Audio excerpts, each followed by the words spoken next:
Why do millions of very fine Christians still believe in predestination, though the New Testament has so many verses plainly discarding such a teaching?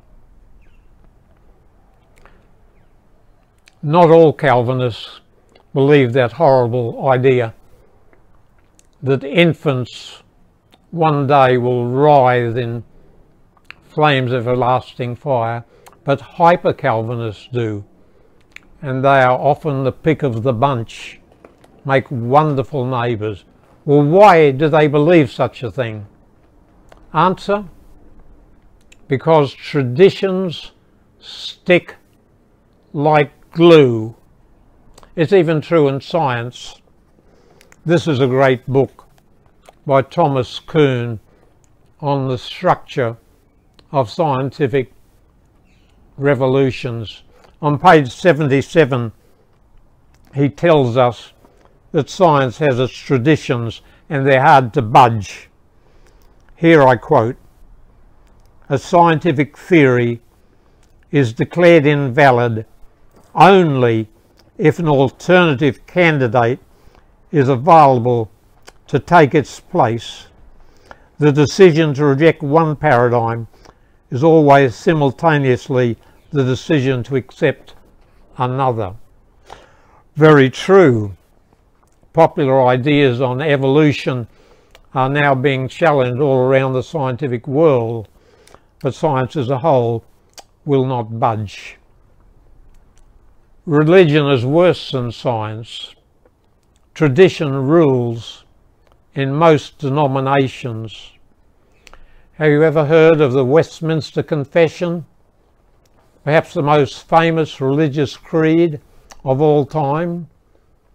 It belongs to the 17th century, about 1640, though it took years to complete, and none of the folks working on it stayed the whole distance, and there were many disputes and many disagreements. But today, Orthodox Presbyterians, many Congregationalists, some Baptists and others cling to the Westminster Confession as though it was the Bible. I know a very wonderful seminary on the east coast of America. It was founded by great Christian saints, and all its history, it's had wonderful professors. But that great seminary still teaches predestination and infant baptism, though the New Testament is very much opposed to both ideas. All denominations have their traditions to which they stick as though glue.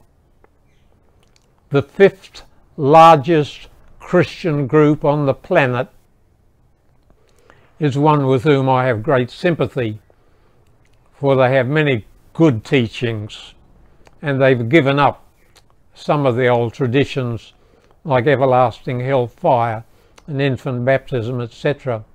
But they have their traditions too. The fifth largest Christian group on the planet believes that the year 1844 is a prophetic date from Daniel 8:14, and that at that time Christ began a final work of atonement from moving from one part of the heavenly temple to another. Now, no other Christian group on earth believes such. Forgive me, I nearly used the word rubbish. But Acts 1 and verse 7 says that Christians should not try to find dates, times or seasons. The whole New Testament assumes that if the church had been faithful, the second advent would have come long ago.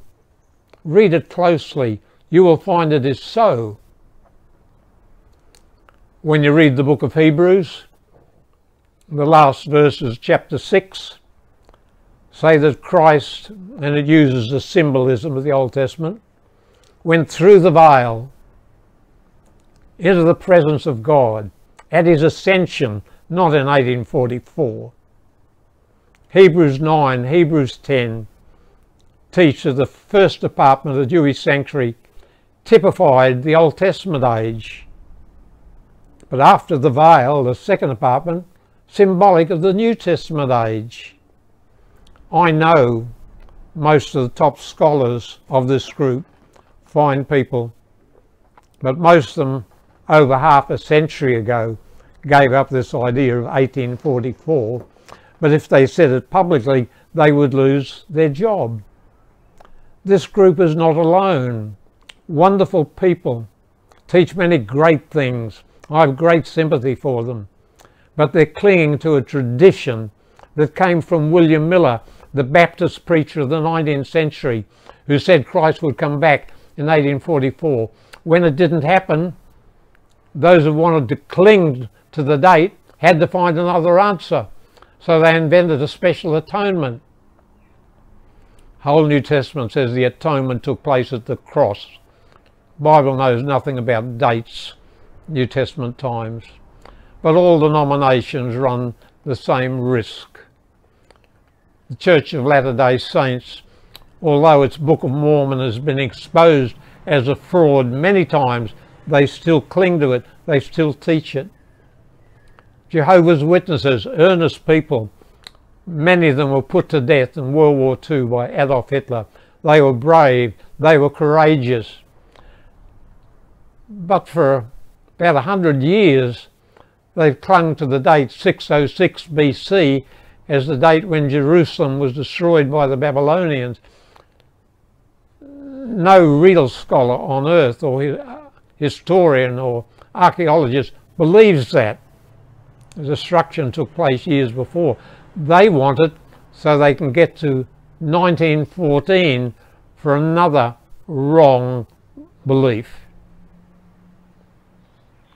Traditions stick like glue, but there are some groups that have had courage to diverge from their traditions. The Worldwide Church of God, ruled with an iron fist by Herbert Armstrong for years. When he died, they threw out a lot of the rubbish that he taught. They lost half the church. But I esteem them for their courage in repudiating error. The Roman Catholic Church has done similarly in a number of areas. Many years ago, when Roman Catholics wrote on Luther, they wrote very harshly about him, pictured him as a very wicked man. Very rare they do that today. Most Roman Catholic scholars writing on Luther today never make that mistake. They picture him as a good man. Take the doctrine of Protestantism, justification by faith alone. Council of Trent denied that. They said justification meant you were good inside, as well as being accepted just as you are. Nowadays, the best Roman Catholic scholars reject that. They've allied themselves with many Protestants in teaching that salvation comes just by accepting the gift, even though in ourselves we are still sinners. That we come with all our infirmities, with all our sins, and believing in Jesus, we're accepted in the Beloved. That's justification by faith. And many Roman Catholic scholars teach it today. And so, my friends, I need to look at my own traditions, and you'll be tempted to write me and correct me and condemn me. Don't yield to that temptation. My program is too full to do you justice. But look at your own traditions, and I say to you today, you shall know the truth, and the truth shall make you free. If any man is willing to do God's will, he shall know of the doctrine. God bless you.